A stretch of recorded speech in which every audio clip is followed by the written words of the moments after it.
王大哥，你好好看看，你觉得怎么样？兄弟啊，你这是难为我。怎么了？这东西不能抵押呀？不，那倒不是。我看你最好还是回家再找找看。你做生意这么多年了，你老婆家底儿又不菲，又是独生女，也可以说那是金枝玉叶。找点硬通货，什么钻石啊、金条啊，这东西有成熟的二级市场，变现容易。哎，你说你这块石头是它雕工不错，可是这造假的水太深了，这 A 货和 B 货天壤之别。王大哥，你听我说啊，你也知道我老婆有家底儿，这东西就从她娘家带回来的，您放心，不会有假。要不信的话，咱们到市场找个人评估一下。我跟你说实话，我要不等着钱周转的话，我不可能拿出来的。兄弟，我可问清楚了，你拿这块石头，你老婆知道不知道上我这儿来抵押？别到时候你们俩闹一劲打起来，闹到我这儿来，我可太不值了。我可是为了帮朋友的忙。不会的，王大哥，您放心啊。再说我很快就会拿钱把它赎回去的，不会闹你这儿来的。行，看在咱哥俩交情这么多年，你也知道我是吃哪碗饭。说实话，你那100万，我也得上朋友那儿周转。谢谢王大哥。不过，他这东西啊，我也不太懂。不过，你媳妇儿那是有家底儿的人，我琢磨着她值俩钱儿。不过最多，撑死也就50、60万了。50、60万呐？怎么，这还少吗？我不是这意思。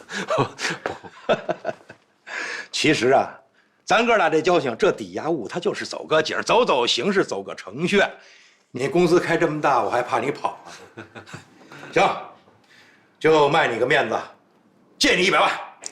王大哥，您可帮我大忙了。不过咱丑话说头了，这东西得压到我朋友那儿。我呢就卖你个面子，让朋友借你这100万，谁让你管我叫大哥呢？谢谢王大哥，您放心啊，我很快就连本带利把钱给您还回来。得嘞，咱说好了，10天之内108万。这10天以后，我可就，啊，必须的，王大哥，必须的，王哥，谢谢。好，那就说妥了啊。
我给你打电话发信息，你怎么都不回啊？不可能啊！我没听到啊！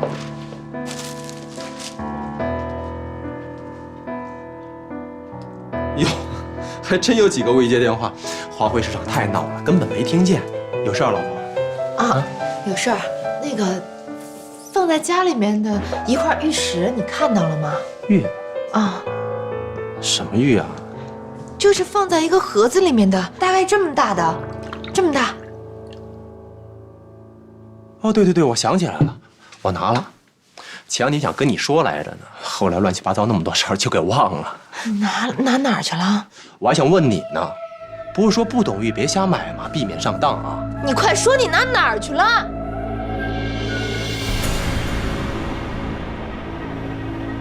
我前几天公司缺现金，人家需要抵押物，我一看家里正好有这么块东西，我琢磨着也不值什么钱，就拿去抵押了。没关系，走走形式而已，过2年能赎回来。抵押了？你怎么能把这个东西抵押呢？你怎么也不告诉我呢？你急什么呀？这不家里东西吗？我用一用，没什么吧？你用是没什么，那你快把它给拿回来！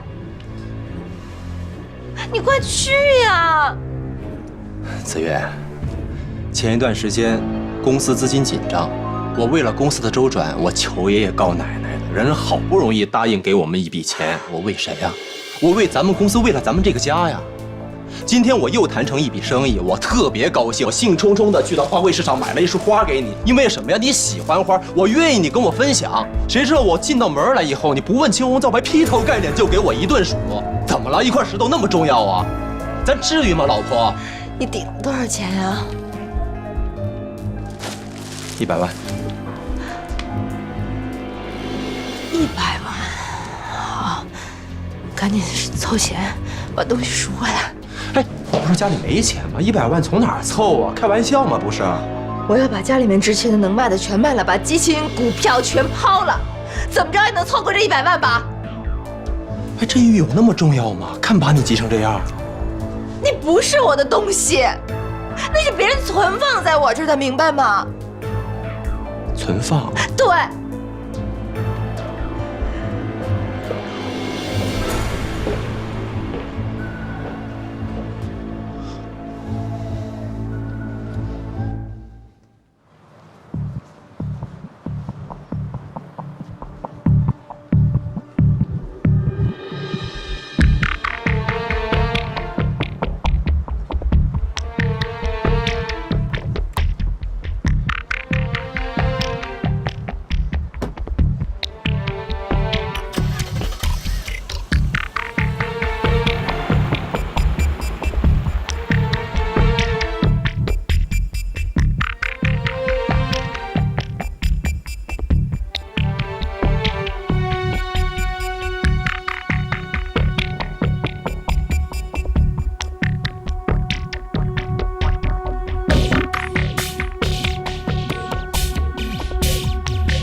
玉嘛，你至于跟我生那么大气吗？我还不为了咱们家公司啊！这不仅仅是一块玉的问题。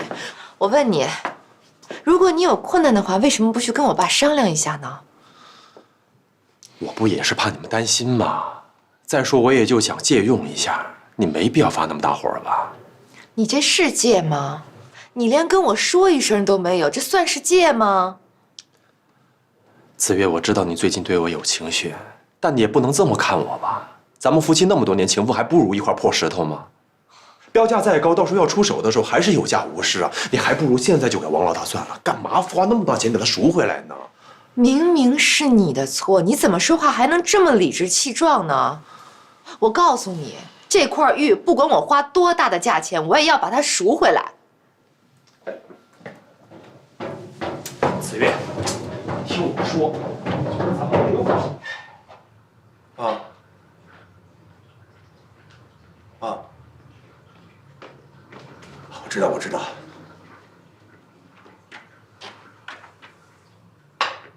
我知道了，我知道了。好，我知道，我知道。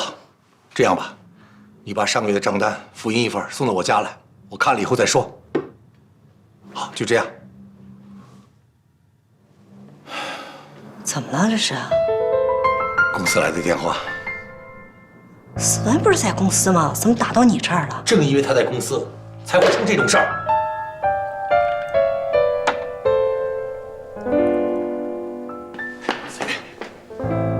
哟，兄弟来了。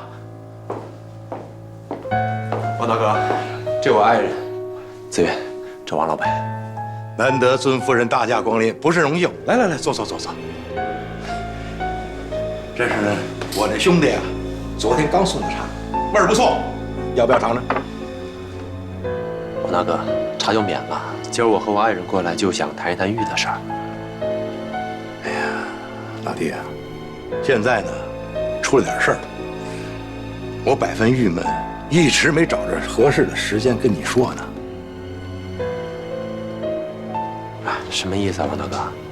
你也知道，你那100万是我从朋友那儿抽出来借的。我那朋友不想把钱借给你，是我担了保，所以才把钱借给你。你把玉拿来，我是第一时间给你放的款，让你公司周转。本来呢，想到期以后，还玉收钱，我呢挣点利息，咱们不是朋友嘛，对吧？那既然现在日子没到，我们今天带了利息，加上本金，一共是108万，1分都不少，给您带来了。出什么事儿了？九江那个老王你知道吧？知道啊。咱们公司该人家钱，居然拖了1个月都没给，人家跑到公司来要。思文告诉他不在公司，结果呢，人老王在公司居然见到了他。哎呦，他这是为什么呢？这我也不知道啊。这电话是思文的秘书打来的。他秘书说呀，思文曾经嘱咐过他，说有人找他呢，就说他不在，出差了。结果呢，每天晚上下班以后呢，他自己还要来公司。秘书啊，觉得这有事儿，所以才给我打了一个电话。小华，你给月月打个电话，让他回家一趟，问问思文到底怎么回事。哦，好。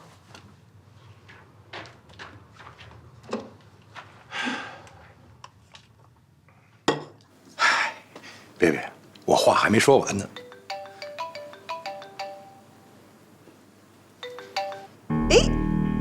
嘿，他给我挂了他。自打你走以后，我就小心翼翼地把你那玉锁在我那保险柜里。可谁知道，我就出了一趟差，回来以后就发现保险柜被撬了。别着急，我可是第一时间就报案了，警察也来现场了，不过案还没破。可是，不能您说没它就没了呀，没有这个道理，对吧？弟妹，你这话说的就不对了。他不光是我说，连警察都是这个鉴定结果。你要不信，到公安局去问问。我真的报案了。哎呀，兄弟啊，我寻思咱这样，这钱呢，你先不用还，咱什么时候把玉找着，您再把钱拿回来，然后把玉拿走。要是玉找不着呢，就算我吃亏，这钱我也不要了。没办法，这是天意，我也遗憾。王老板，我们其实今天来就是想要回这块玉，没有其他的想法。如果您觉得利息不够的话，那您给开个价。弟妹，我听你这话好像是我胡说八道，编个故事蒙你们吗？您是不是蒙我们？您自己心里清楚，对吗？行了，别一副吃了大亏的样子。我才叫赔了夫人又折兵，我那才叫冤呐！王老大，你什么意思啊？说这话，啊？没劲了吧？赵思文，你可想清楚了，咱们当初签协议的时候写的清清楚楚、明明白白，那块玉作价60万，我给了你100万，你赚了大便宜了，你还不满意？要不这样，钱你留下，我赔你一块60万的玉，咱俩两清。要是你还不服气，你就拿那份协议去找个律师到法院去告我奉陪到底。您说什么呢？这是什么？谁给你们做的价？什么60万呢？啊！我不跟你说，你老公心里明白。那块玉值200万，谁给你估的价呀？你想讹我们是不是？思文，什么呀你？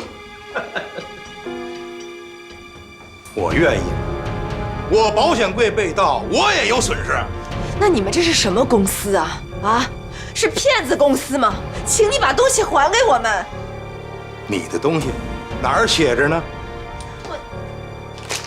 我们有法律文件，有协议。在这儿跟我提法律，你跟我讲法律？你开玩笑啊你！你干什么？赵思文，赵思文。行啊，长本事了是吧？我们今天来，就是想要回我们的那块玉。如果你不给的话，我们就要报警。报！我求求你，现在就报！你跑我这儿动手打人，你看警察是抓我呀，还是抓你们？如果你不给我们这个东西的话，我们今天就不走了。你爱走不走，我再仔仔细细跟你们说清楚了。你记着，玉没有了，被盗了，说什么都没用了，听清楚没有？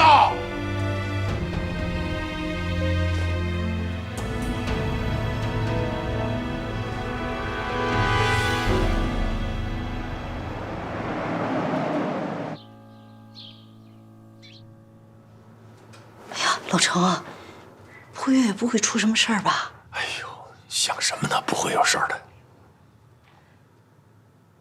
哎呀，再打。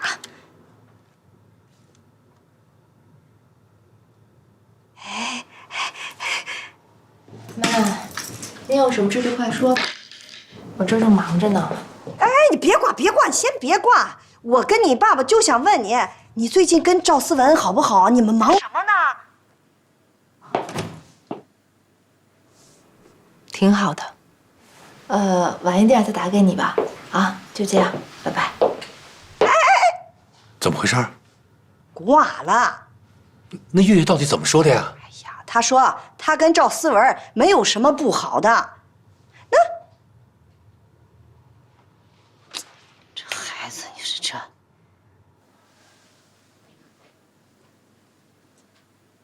现在该怎么办呀？我还没想到办法。真的就拿他没有办法了吗？能有什么办法呀？这孙子敢黑我们，就看准了我们没辙。我一开始真以为那块破石头不值什么钱，他给我100万的时候，我还挺高兴的，我还以为他看走眼了。谁知道吃大亏的是我们，还吃一个哑巴亏。你怎么能跟这种人沾上关系呢？你也不怕这样传出去会败坏了公司的名誉？要不为了公司的生意，我犯得着跟他打交道吗？我还没问你呢，你怎么会收别人那么贵重的礼物啊？还不告诉我？要不你瞒着我，咱们能吃那么大亏吗？我说了，那个东西它不是我的，是别人暂时放在我这儿的，我是要还的。你现在你让我怎么面对人家呀？怎么面对呀？实话实说呗，丢了呀，这事实啊。他自愿放在你这儿了吧？那他就应该有这种心理准备，承受这种意外损失啊。明明是你自己做错了事情，为什么还要这么理直气壮呢？如果你公司需要钱，你可以坦白的告诉我，我跟我爸说，咱把房子卖了，也好过你偷我东西吧。什么？我是你老公，这家所有的一切都是我们俩共有的，我是这家的男主人，我偷你东西？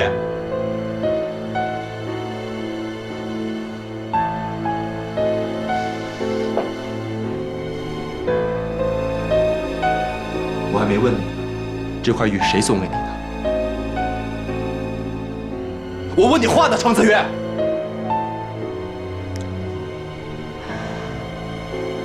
是我捐献骨髓救的那个人送你。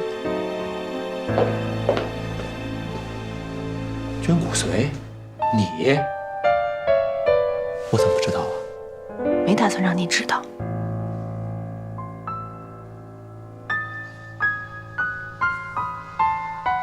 你还有什么事瞒着我？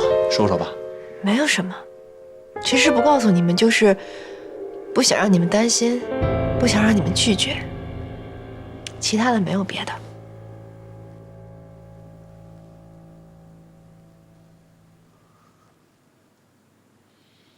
那你捐献给他骨髓，他送你礼物，这不两清了吗？还有什么说的呀？那个东西我不能要，我当时是因为我没法拒绝，我才没法拒绝。你跟松玉的人到底什么关系啊，程子月？我们两个人没有什么关系。赵思文，你脑子里面在想什么呀？啊？我怎么发现你现在变得这么的低级和庸俗？我低级，我庸俗，我这么做还不为了你们程家的公司吗？没我赵思文的低级，你爸能那么逍遥，那么轻松吗？没我的庸俗，谁跟你们家签合同？我在外面哈着腰陪别人喝酒的时候，没人嫌我低级啊！我给程家大把运钞票的时候，没人嫌我庸俗啊！现在我碰到问题了，遇到困难了，我就是个臭狗屎！你别转移话题行吗？谁转移话题了？我不这么说，你知道我难吗？行啊，不转移话题，咱们说说这个问题。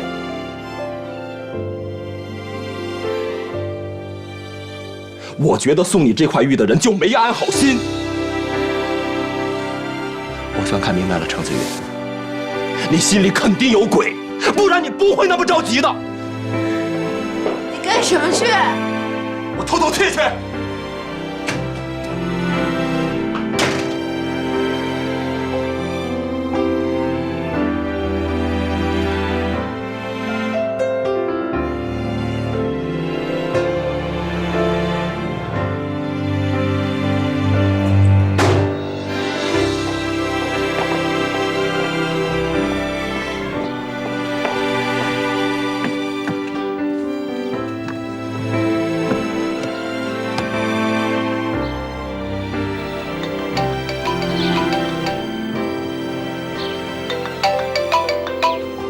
喂，听你的语气又不高兴了。就没一件顺心的事儿能高兴吗？什么事儿？也没事儿，我就是想你了，想你过来一趟。等着，一会儿就来。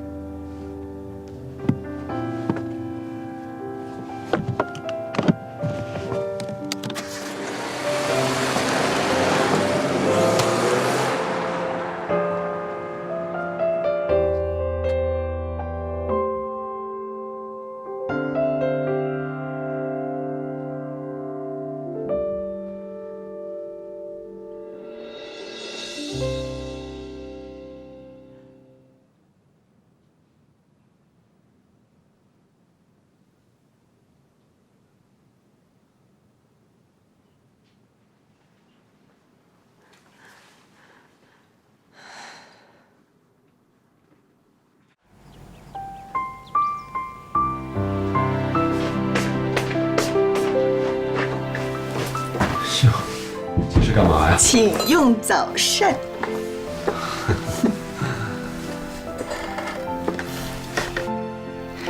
看你最近真的很累，昨天想跟你聊会儿天儿，结果你就睡着了。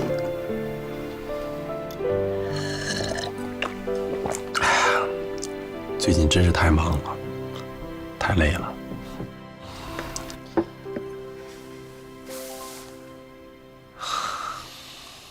安平，这样看你，仿佛咱们又回到了8年前。8年前，不提了吧？还是你对我好啊，婉平。来你这儿我非常轻松，忘记了很多烦心的事儿。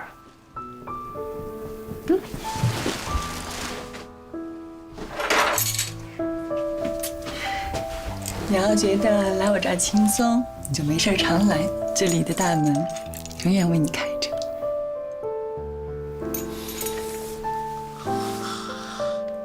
安平，还是你对我好。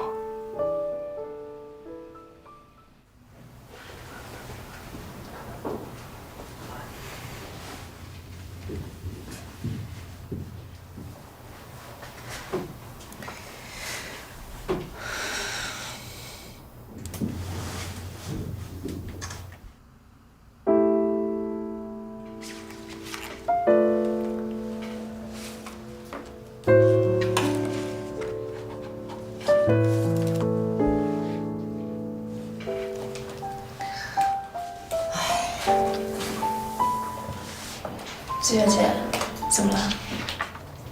心不在焉的。我有吗？有。哦，没事，可能最近家里面有点事儿，所以有点烦。有没有需要帮忙的？谢谢。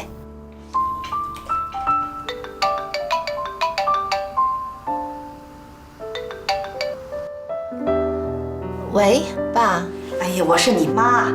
哦，妈，怎么了？月月，你昨晚怎么回事啊？我跟你爸等了一宿，你也没给我们回电话呀。我给忘了。你原来不这样啊！你这最近怎么了？你这是？等会儿啊。月月，你今天无论如何要回家一趟，知道吗？喂，你听见了吗？你看你爸急成什么样了？你这孩子。怎么了，妈？有什么事儿吗？哎呀，你算了，你回来再说吧。啊，赶紧回来。哦，好，那我忙完了就回去啊。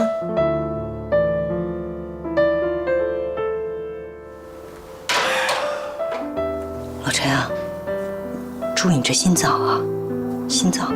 放心吧，我没事儿啊。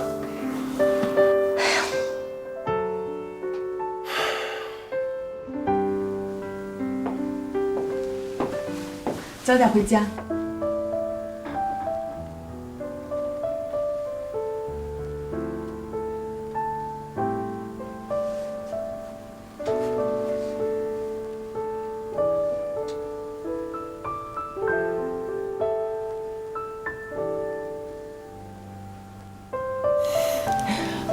我就是骗骗自己。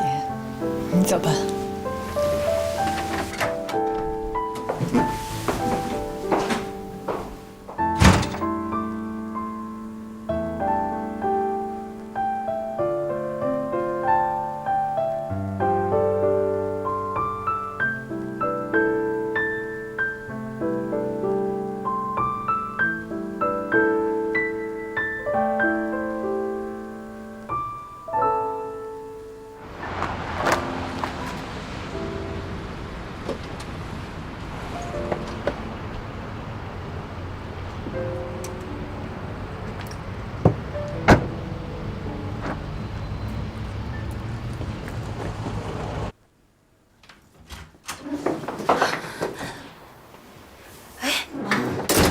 爸妈，怎么了？妈妈这么着急把我叫回来？哎，什么事儿啊？月月，爸问你，这个赵思文除了在公司以外，是不是在外面还有什么兼职啊？没有吧？那他最近在外面是不是有什么大的投资啊？我不知道啊，怎么了？最近公司有个800万的漏洞，可是这钱不知花到什么地方去了。800万，这么多？你自己看看吧。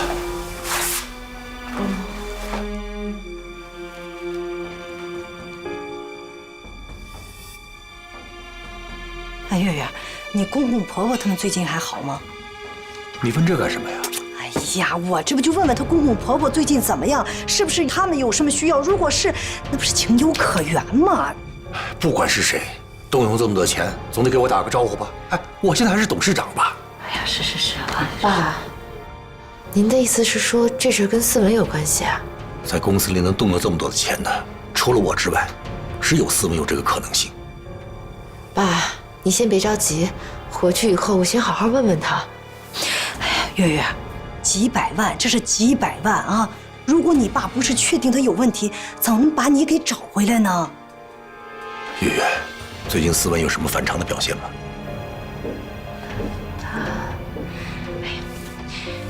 我知道啊，你跟赵思文结婚这几年啊，他一直挺安分守己的。这不现在是出了这么大的事儿吗？要不然我们怎么能怀疑到他呢？你知道吗？哎呀，其实这件事儿，你爸不用问你，你爸可以去问他，为什么没这么做？不是给他留余地吗？爸爸，如果这件事情真的跟思文有关系，结果会是怎么样啊？私自挪用公款，那是要承担法律责任的。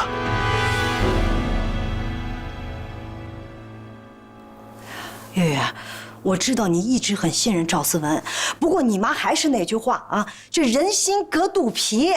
这赵思文胆子也忒大了，这事儿与他脱不了干系。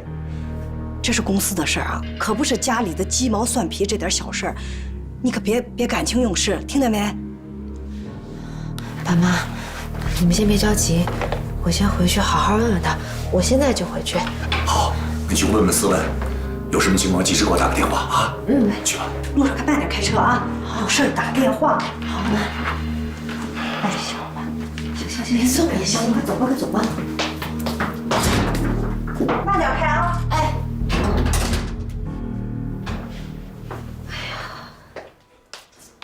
你说怎么会这样呢？啊？哎呦，你说这，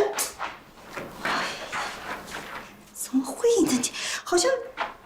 你能不能别转悠了？我本来就心里烦，你转来转去，我头都转疼了。哎呀，好，你别心烦，别心烦。哎呦，我这是觉着月月对这思文的事好像一点都不知道，而且还很护着他。你说会不会？行了，别想那么多了，等月月问了赵思文再说吧。对。哎呦，哎不行啊，不行，我得给赵思文他爸妈打个电话，出这么大的事，我得让他们知道。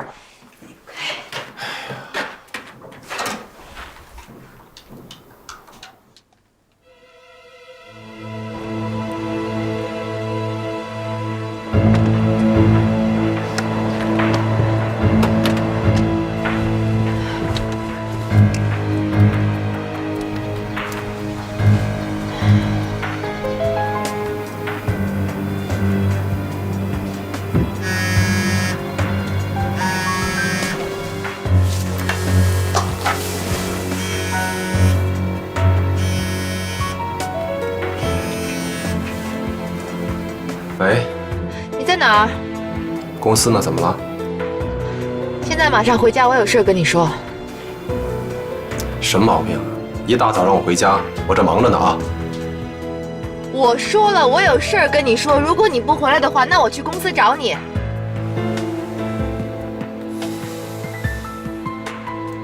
好，我马上回去。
老婆，你怎么了？公司出什么事儿了？非让我回家来了。现在，我爸今天让我回去了一趟，他说公司的账上少了800万，这事跟你有关系吗？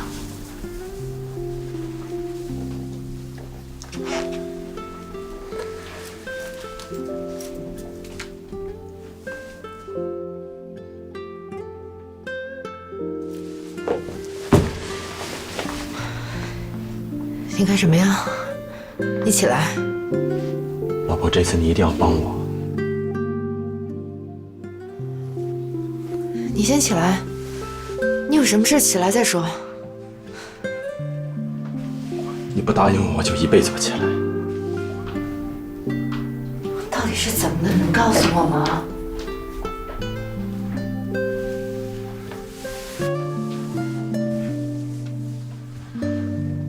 我前段时间去珠海出差，你知道吧？后来我陪客户应酬的时候，朋友说要带我去澳门玩一玩。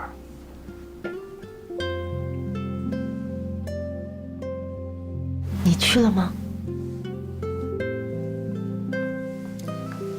我去了，没敢跟你说。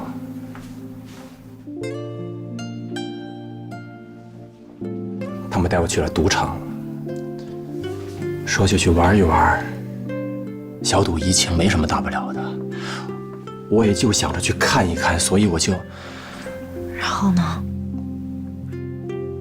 老婆，我发誓，我一开始去的时候，我就想去看一看，我没有赌心，真没有赌心，你知道我的，我对那赌那玩意儿我真的不感兴趣。我平时我连……然后呢？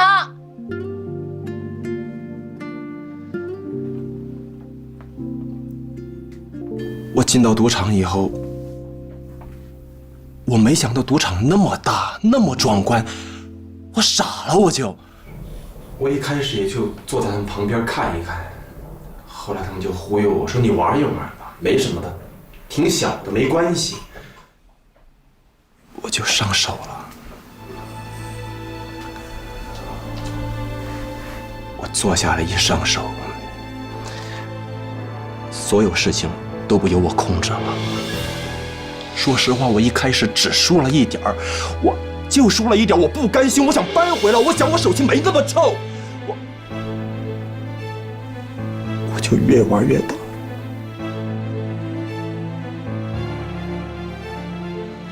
最后我竟然就输了500万，我一下子我就懵了。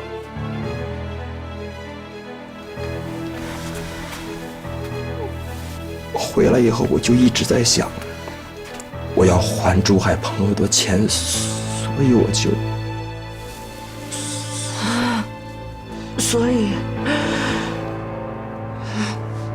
所以你就偷了那块玉，是吗？老婆，我当时真的想出办法。别生气好吗？我一定会想办法早点把窟窿堵上的。咱们夫妻那么些年，你还不了解吗？我的为人，我绝对以后我这一辈子我再也不会犯类似的错误了，老婆。为什么呀？啊？为什么要这样啊？当时一下子筹不了那么多钱，但是我知道不能再拖了。我当时还钱的时候连本带利，我已经800万了。他们打电话跟我说，如果你再不还，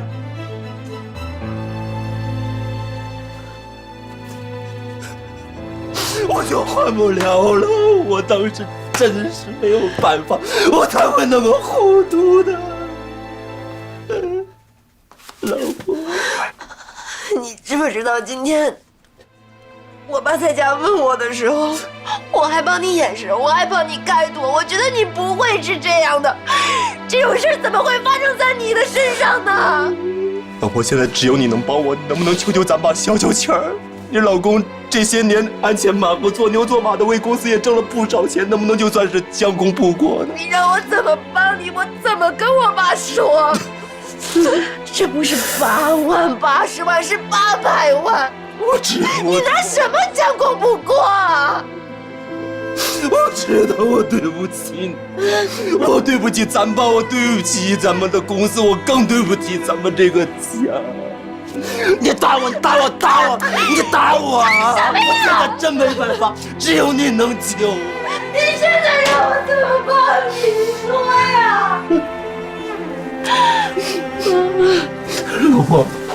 老婆，别人不是说吗？夫妻间碰到困难了，一定要共同来承担。咱们安静一点，想想办法，一定会有办法的，一定。你就算不是为了我，为晨晨，好不好啊？你忍心让晨晨这么小就没有爸爸吗？如果你的心里还有我，你还有晨晨的话，你就不应该这样，你知不知道？你怎么那么自私？你怎么可以这样？你怎么可以这样？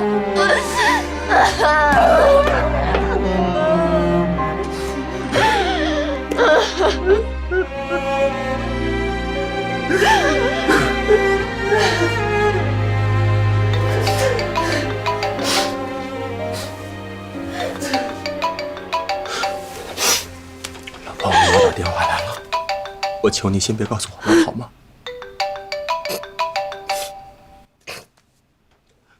哎妈，思文，子越他妈来电话了，他说的是真的吗？妈，我什么也甭说了，赶紧回家来，赶紧！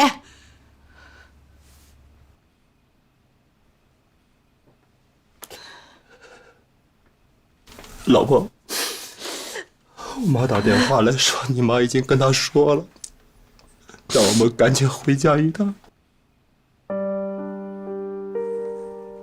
你说我该怎么办呢？你一定要帮帮我，帮我！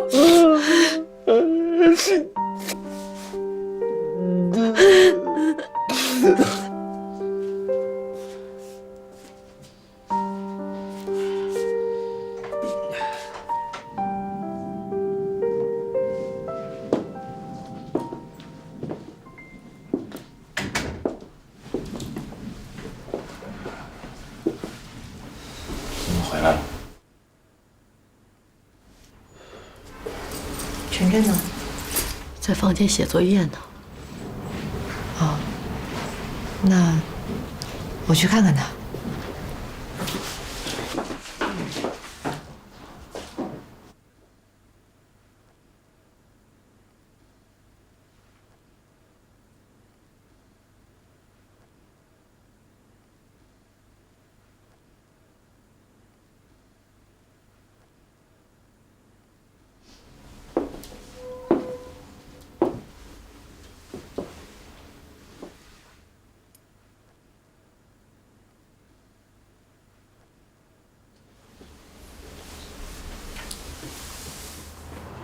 你也坐得下，你还能坐得住吗？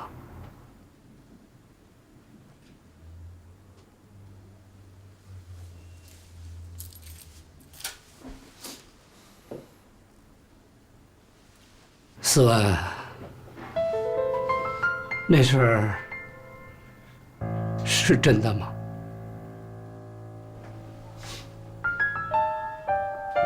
我问你话呢。是还是不是？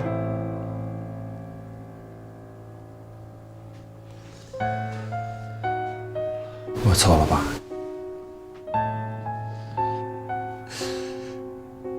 挪用资金，那可是违法呀，那是要坐牢的。你难道真的不知道吗？啊？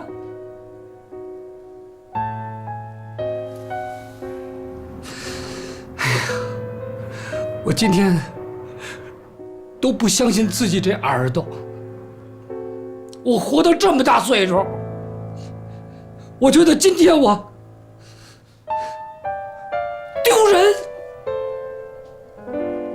说，到底是怎么回事？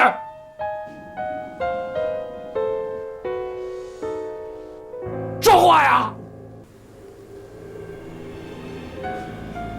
我赌博输光了。思文，你怎么了？你以前不是这样的，你中什么邪了？你怎么能拿钱去赌呢？赌博呀，那是人这一辈子都不能沾的。凡是沾赌的人，必定是无德丧志。你这是放着好日子不过呀！爸，你小声一点，我女儿在里边，给我留点面子好不好？你还要脸呢？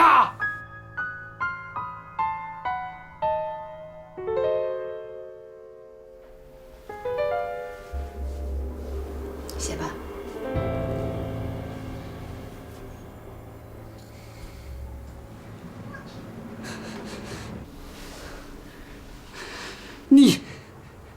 你对得起人家子越吗？你对得起老程家人对你的信任吗？是，我对不起程家，我对不起你们，我对不起子越，我对不起所有人。我就是十恶不赦的混蛋，我这种人就应该拉出去枪毙死了得了，大家都省心。思文，你说什么了？你想气死我们呢？我说的有错吗，妈？我出这么大的事情，你们只知道骂我、怨我，有没有人想过我为什么这么做？为什么走到这一步？有谁要帮我吗？你还有你了！我怎么想了？老赵，你我想了你这么个东西啊！老赵，你干嘛？你这干什么？你这是要干什么？你躲开！要干什么你？老赵，哎呀！我拍死你！别打了，儿子已经认错了，你还要怎么样？出了这么大的事儿，儿子失了那么多的钱，他心里不难受吗？他没有压力吗？如果他想不开，有个三长两短的怎么办？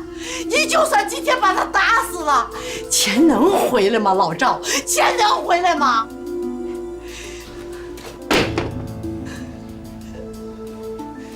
子越，事情已经到了现在这个地步了，就是思文死了也，什么事也解决不了了，是不是？我说他最近怎么魂不守舍的样子呢？原来出了这么大的事儿啊！你说他心里得遭多大的罪呀？这种时候，作为夫妻就应该为他分忧解难，不然的话，万一他想不开，他有个三长两短，咱们家怎么办？孩子怎么办呢？对不对呀？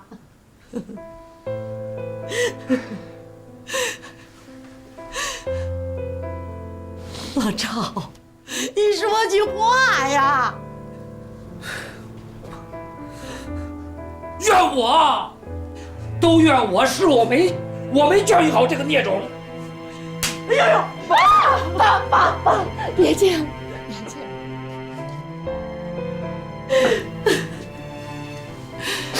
子越呀，是我们老赵家对不起你，可是我们毕竟是一家人呐，我们这时候得帮帮思文，你就原谅他吧。他是混蛋，可是他毕竟是晨晨的爸爸，你的丈夫啊。如果他去坐了牢，晨晨以后怎么活呀？这一辈子要让人啜脊梁骨的呀。妈，我可以原谅他，可是法律能原谅他吗？难道一个人犯了错误就不应该承担错误吗？子越，你是要看着思文去坐牢啊？我不知道，妈，我真的不知道。子越呀，我们得帮帮思文，啊，求你了，行不行啊？子越，我给你跪下了，妈，我给你跪。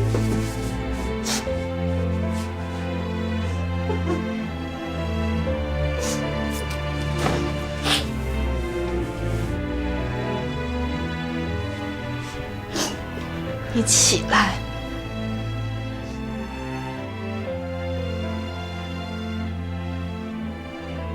子越，思文有错，我们做父母的也有错。你能不能去求你爸爸，给他求个情？我们一定想办法把钱还上，只要让我儿子不坐牢，好吗？妈求你了，妈求你了。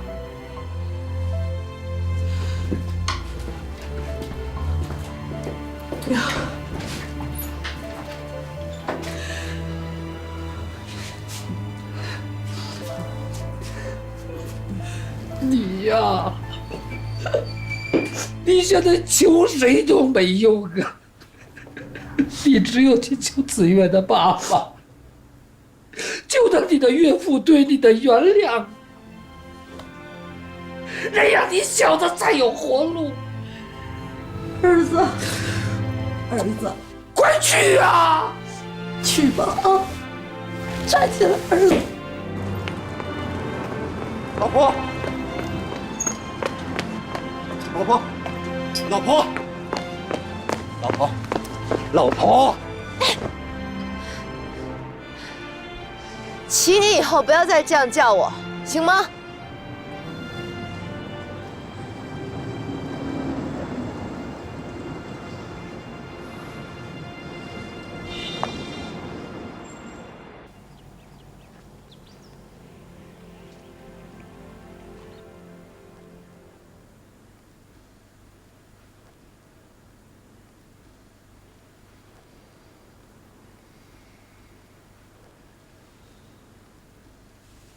天下倾家者，莫胜一读；天下败德者，莫胜一读。真想不到，你赵思文竟是个赌徒！老程，你没事吧？对不起，爸，我不是有意的。你什么意思啊？不是有意的你就输了800万，有意的你是不是要把整个公司都输掉啊？这么说我得感谢你赵思文了啊，把整个公司给我留下了。爸，我不是这个意思。你什么意思啊？啊，赵思文，你给我说个实话。按理说，钱是由公司的财务掌管着，要挪用这么多的钱，得有我亲自的批文。你是怎么拿到这些钱的啊？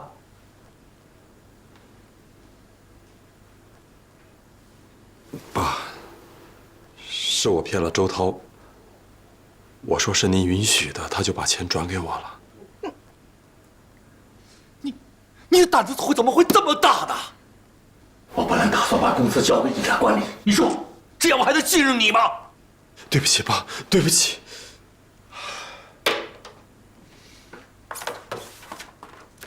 你说，你该怎么办吧？啊？妈，我错了，你帮我说几句话好不好？你怎么还好意思叫我妈呢你？啊？你说你办这个没良心的事之前，怎么不好好的想想自己的位置？我错了，妈。赵思文，你想过吗？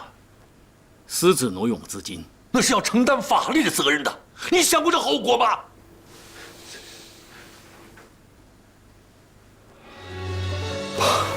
妈，我该死，我错了。我是你们的儿子，你们再给我一个机会，好好帮帮我，行不行，爸？妈，你也太不知深浅了你啊！我们把闺女给了你，你爸爸他那么信任你，把他的公司都给了你，你说你说这个还有什么用啊？月月，你说该怎么办吧？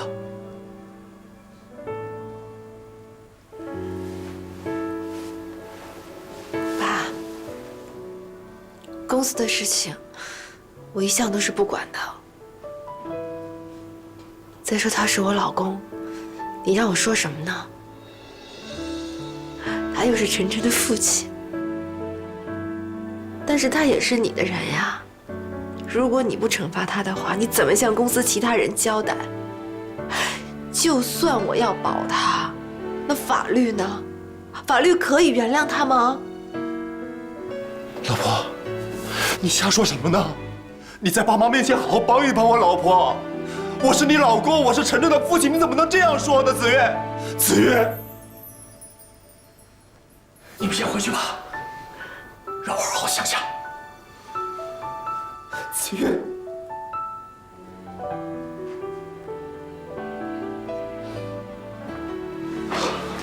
会改的，爸，真会改的。你走吧，你走吧，让我一个人静一静。哎呀，老陈，你快走吧。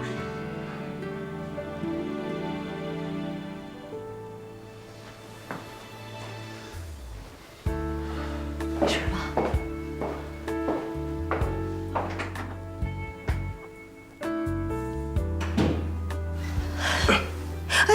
哎，你，哎呀，又，来，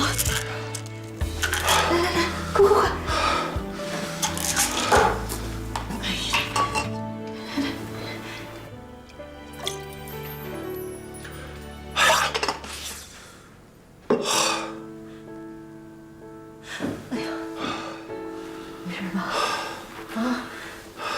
他怎么会这样？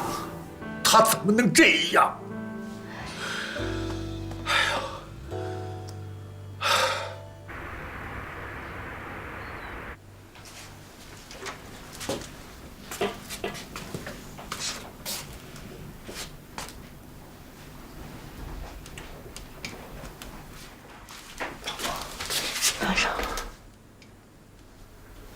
老婆，我们聊聊好吗？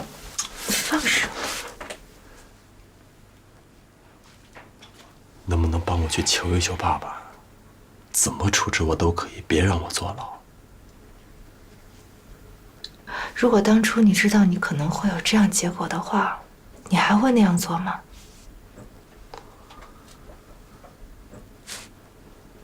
我是不情愿的，我也是受害者。对，你是受害者，没错，你是受害者。可是你知不知道，你是先亏空了公司的钱，然后又拿着这块玉去抵押的。我们两个人结婚这么多年了，为什么我就从来没有看清楚过你呢？你到底是哪来那么大的勇气去做这件事情，而且是一件不对的事情？你能告诉我吗？小声一点好吗？咱们。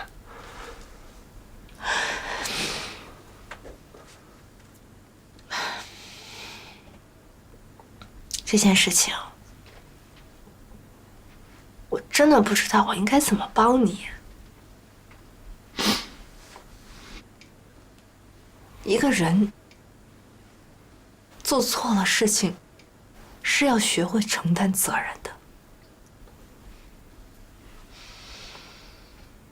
等着我爸的决定吧。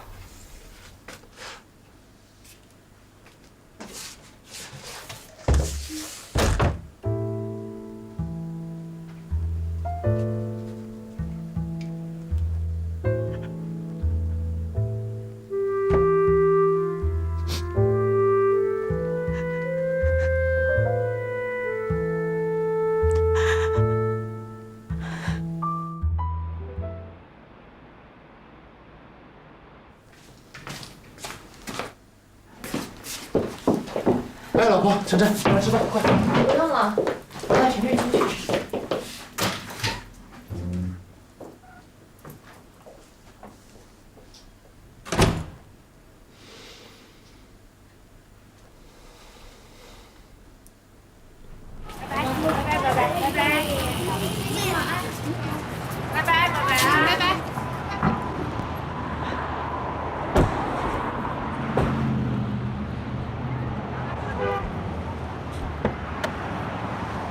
慢点啊！嗨，宝贝儿，妈妈说，开开心心的去上学，不要想不开心的事儿，好吗？嗯，乖，去吧。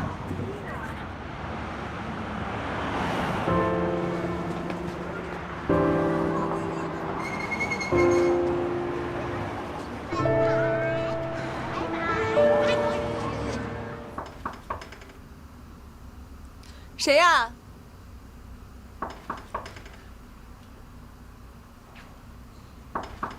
来了。思文，你怎么来了？你不是有钥匙吗？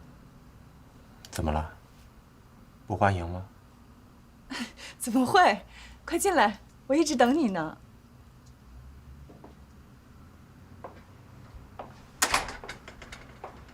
哎，你喝茶喝水？什么都不喝，没心情。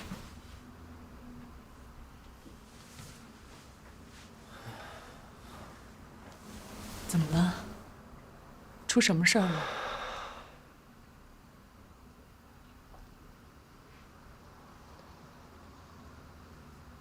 空园9里。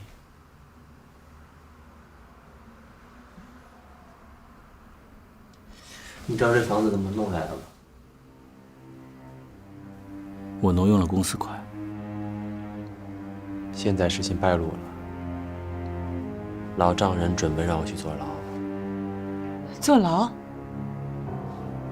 这么严重吗？那程子月，他不会不管吧？他呀，可能也铁了心不想跟我过了吧。不会吧？毕竟你们生活那么多年了，他不可能不管不顾的。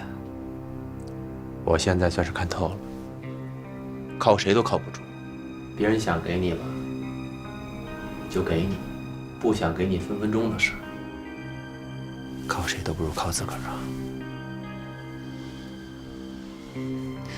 那也不能去坐牢啊！你要去坐牢，可怎么办呢？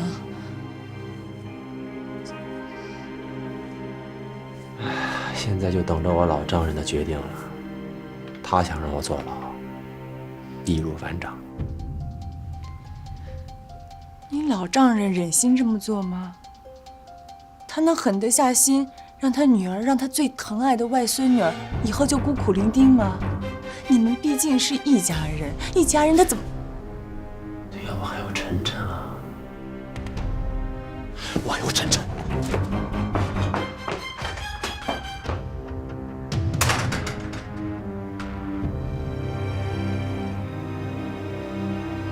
晨晨，这不是你最爱来的蛋糕店吗？那爸爸带你来了，怎么一口也不吃啊？爸爸，你们吵架了，是不是要离婚了？瞎说！谁说爸爸妈妈要离婚啊？是妈妈跟你说的。晨晨，爸爸跟你说啊，有时候不光是小朋友，大人也会犯错的。这次就是爸爸犯了一个特别大的错误，不光是妈妈，连姥姥姥爷也不肯原谅爸爸了。也许以后你可能就真不见不到爸爸了。不要，真是不要见不到爸爸。姥爷喜欢晨晨，晨晨去跟姥爷说，让姥姥姥爷原谅爸爸。好，爸爸谢谢晨晨啊。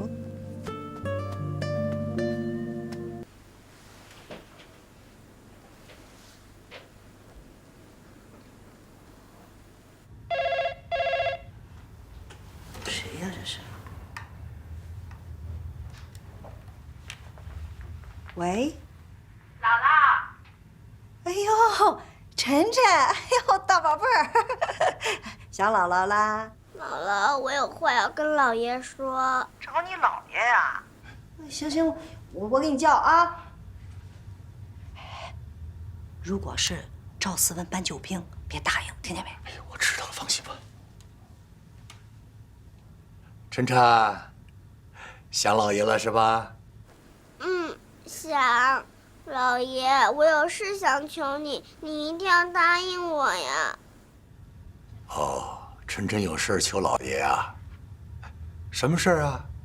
姥爷，请你原谅我爸爸吧，我爸爸他很可怜的。晨晨，这话是爸爸让你说的吧？姥爷，不是我爸爸让我说的，是我自己想跟姥爷说的。老爷，晨晨不想没有爸爸，你就原谅我爸爸吧。最近爸爸妈妈总吵架，老爷，我好害怕。我们班小朋友说，爸爸妈妈一直吵架的话，就会领回来新的妈妈、新的爸爸，还有新的姥姥姥爷。晨晨不想要别的姥姥姥爷，晨晨只想要你跟姥姥。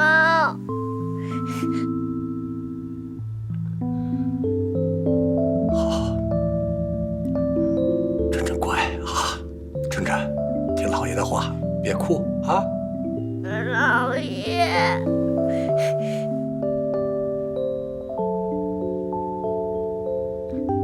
好，老爷答应你，乖，别哭了啊。谢谢老爷，我爱老爷。爸爸，老爷说他原谅你了。爸爸，你不要哭了，老爷说他已经原谅你了。谢谢你啊，爸爸，谢谢你，委屈你了，宝贝儿，委屈你了，宝贝儿啊，爸爸不会离开你的。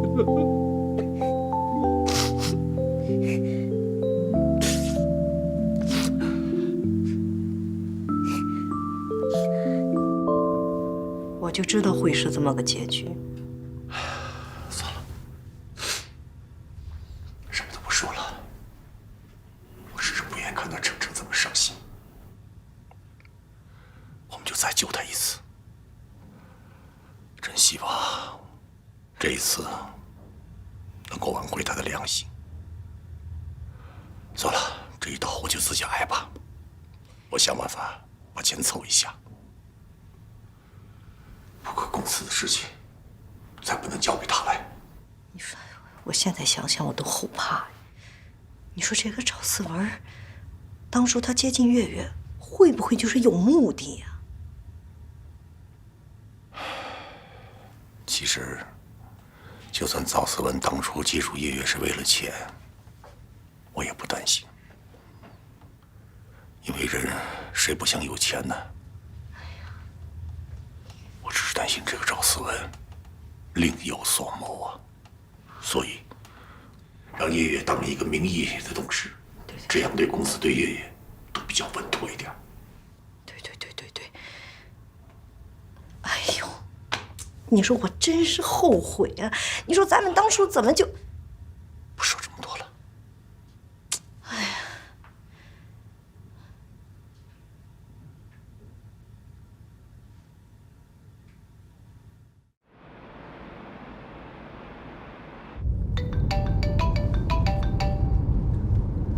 喂，老爸。月月，是我。哎，晨晨打电话的事情，妈妈跟我说了，不好意思啊，让你们担心了。不说这件事了，我和你妈妈就想知道，你跟这个赵思文到底是怎么打算的？我打算离婚。你想好了吗？想清楚了，因为我要对自己跟晨晨负责任。好吧，那你和程程就先搬回家里来住吧。不用，咱们家里离学校太远了，我打算在学校附近租个房子，然后再找一个阿姨，这样晨晨她也会方便嘛。那好，这件事情你自己一定要处理好。放心，老爸，我知道了，我先挂了啊。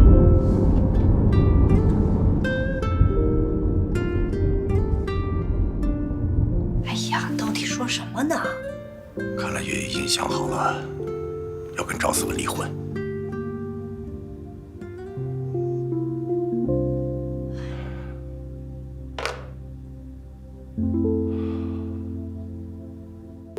这都几点了？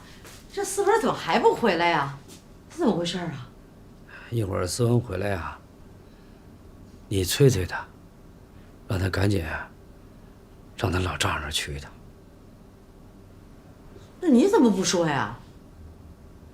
你跟我较什么劲呢？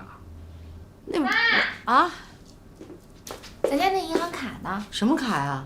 就咱家那卡。哦，就放在我和你爸住那屋那个柜子里的抽屉里了，没动过呀。我刚找了，没找着呀。怎么可能？这就没动过。你是不是揣身上了？这么重要的东西，我能揣身上吗？自己再去找找去。别找了啊！银行卡我给咱们儿媳妇了。什么？你再说一遍，你把那卡给谁了呀？我把这个卡，还有咱们这个房本，都给子月了。你怎么能这么干呢？你，咱们的儿子捅了天这么大的一个窟窿啊！咱们这做父母的，替他还点账不应该吗？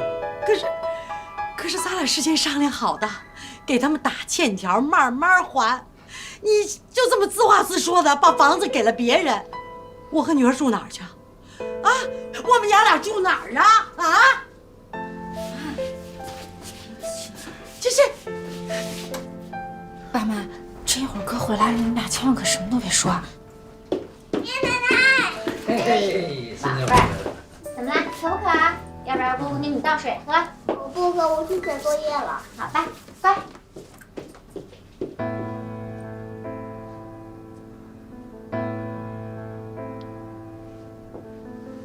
妈，饿了，吃饭吗？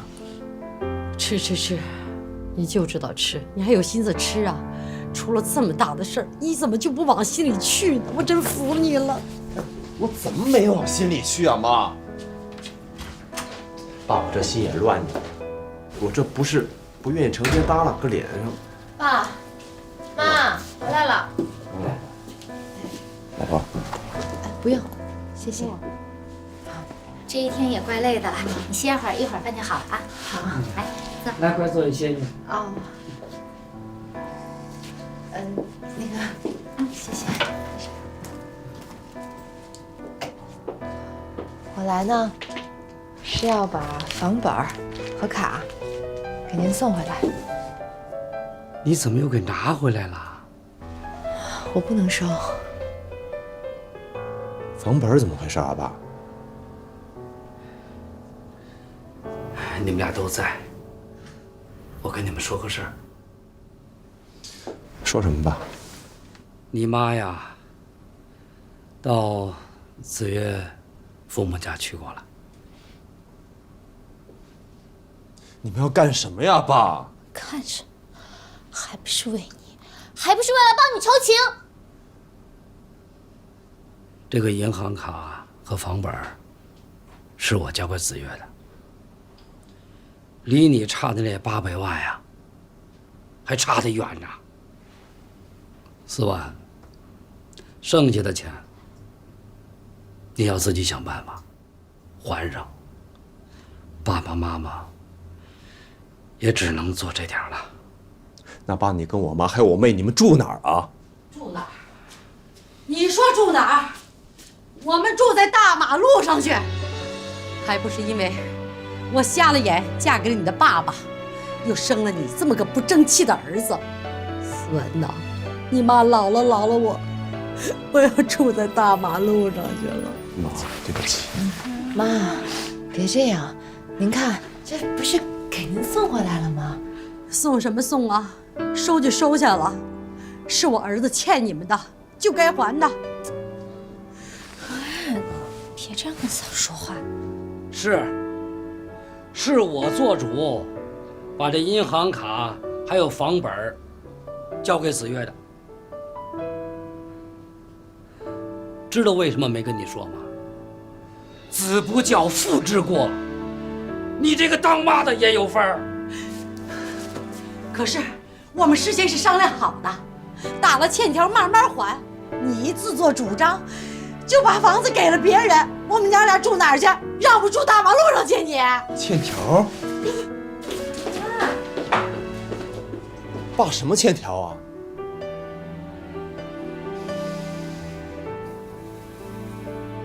子月，明天我会去你们家，咱们现在回家吧。思文，爸，哎，我想去看看晨晨。去吧。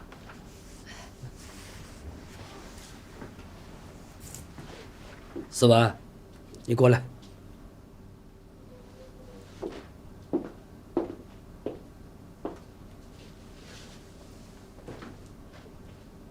爸爸有几句话想跟你说。知道你岳父为什么没把你送上法庭吗？为什么没把你判了，送你去蹲大牢啊？人家心里呀，还是认你这个女婿的。你要知恩，你要想办法把这个大窟窿补上。孩子，你知道吗？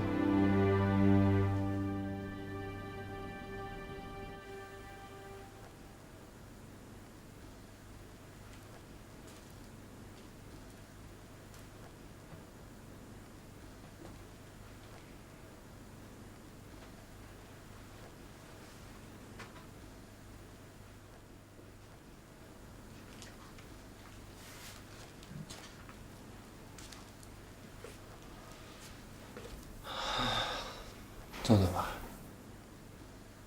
我想过了，我们两个人真的没有共同生活的基础了。如果是为了孩子硬要我们两个人在一起的话，对于你，对于我，都不公平。爸都把房本和存折都给你了，爸妈也原谅我了，你还想怎么样啊？我们分开。还想离婚你？是的。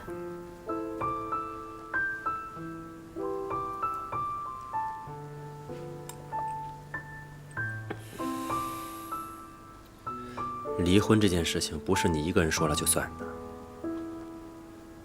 我觉得你现在是一时冲动，需要冷静冷静。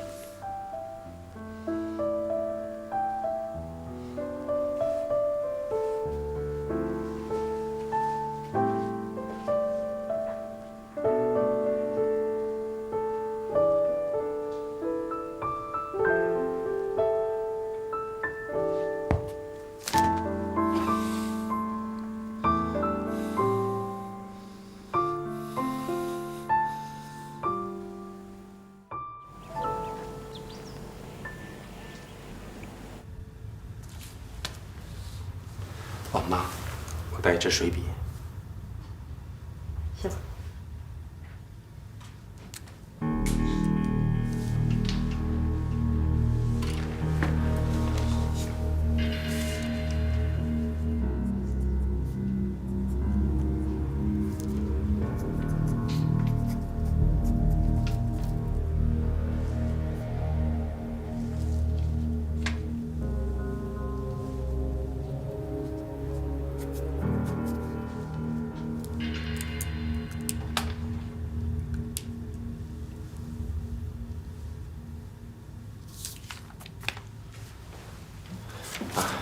你看看对不对？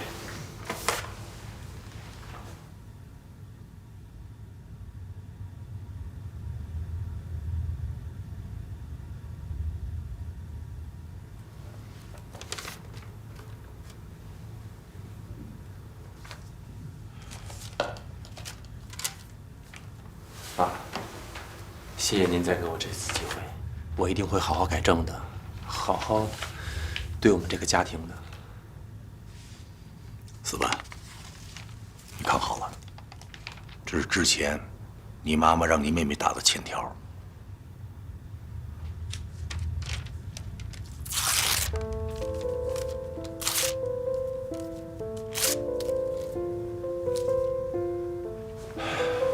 思文，你现在也是做父母的人了，你应该明白，其实做父母的并不图将来儿女有什么回报，只希望自己的儿女能够过得平平安安的。你们家的房本还有存款，我已经月月给你们家还回去了。我希望你不要辜负你父母亲这一片苦心，明白吗？好的，爸，你和妈放心，我们这个家庭会越来越好的。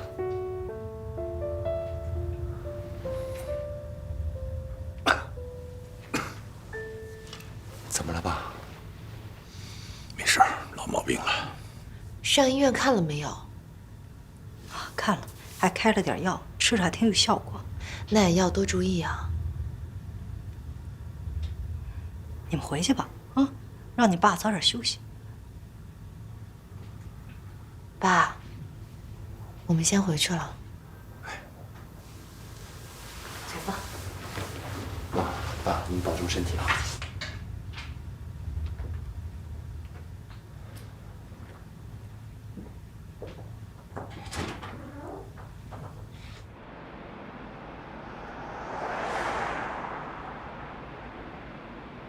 上车吧，我送你去单位。不用了。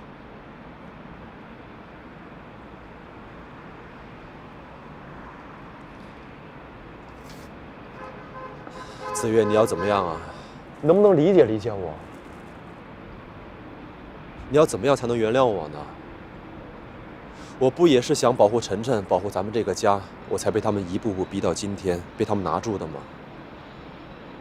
是800万不是个小数目，可我为咱们家这个公司也当牛做马8年了，还不能补偿吗？现在我爸妈为这事儿也逼着他们想卖房子了，已经有这样的姿态了，还要怎么样呢？你刚才也看见了，我全听你们程家的，把我下放就下放，让我写借条我就写借条，这口气儿你还没出来吗？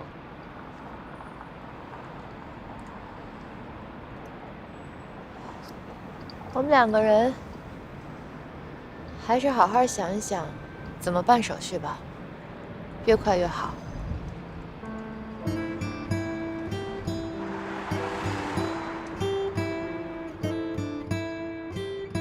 记着，赵思文打这个欠条你一定要收好了。放心吧。其实啊，我就想通过这件事儿，给月月提个醒，让他长点心，对于赵思文啊提防一些，同时让赵思文也老实点儿。其实啊，我让赵思文打这个欠条，我是替月月他们着想。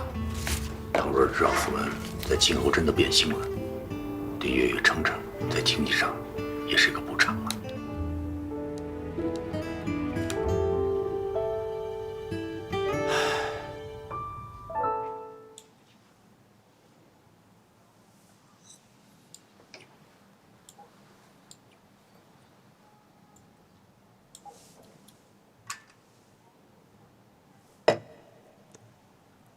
多年的苦心经营，一招不慎，满盘皆输。赵思文有一种被打回原形的感觉。不过，毕竟没有被扫地出门，他还有机会再站起来，他也必须再站起来。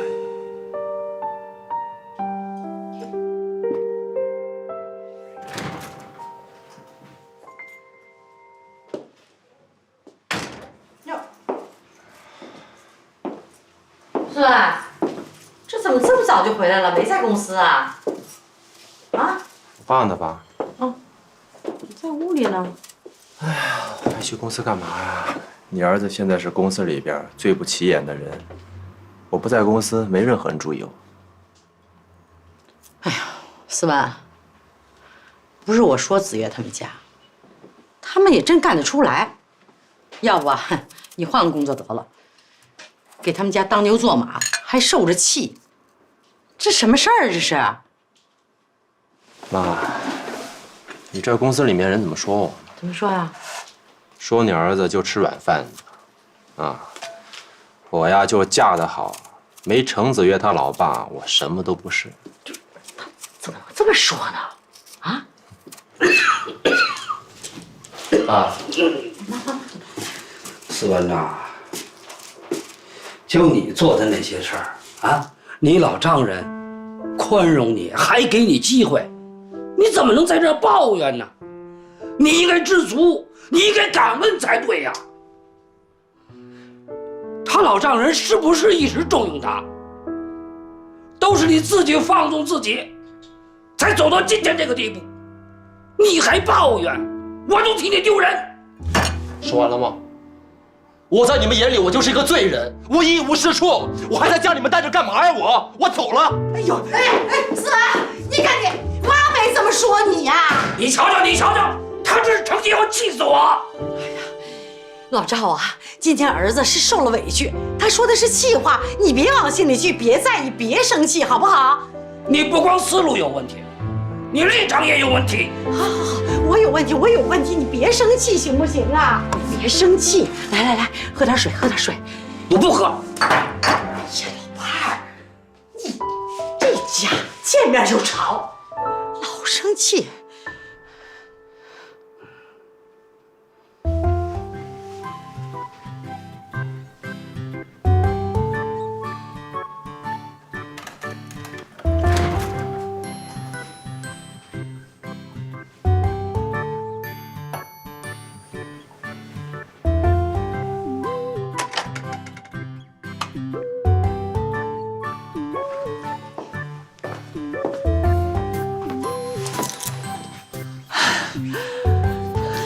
干嘛呀？吓死我了！现在我只想待在你这儿，哪儿也不想去。哎，我去给你盛碗汤。别走。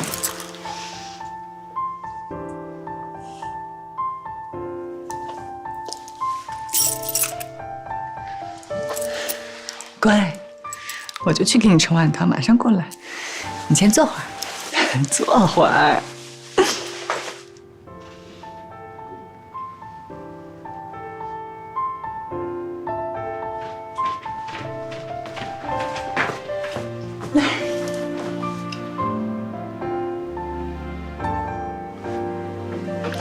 我也不知道你什么时候来，反正每天都会炖一点汤，想着你要万一来了就能喝到了。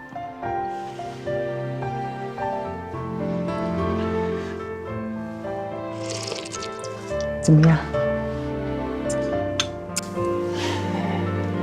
文平啊，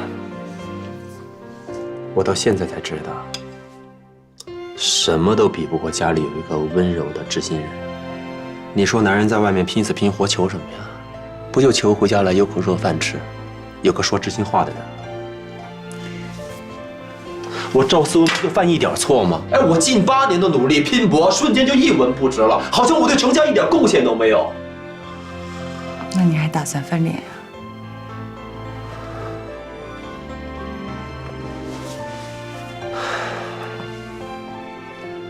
以前我认为啊，我把工作做好，我对子越好一点，对我的家庭好一点，对老人尊重一点，老头就能放心的把公司交给我。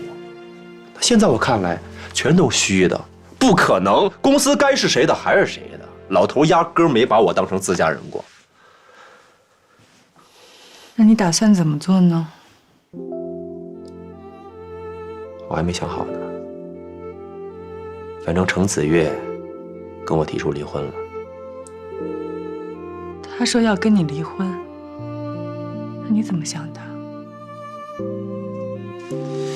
咱不提这些不开心的事好吗？我现在只要心情不好，第一个想到就是你。可见你在我心中的地位啊！我真的好累呀，婉平，好好陪陪我好吗？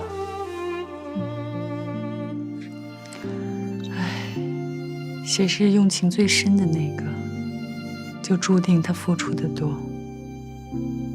伤心的多。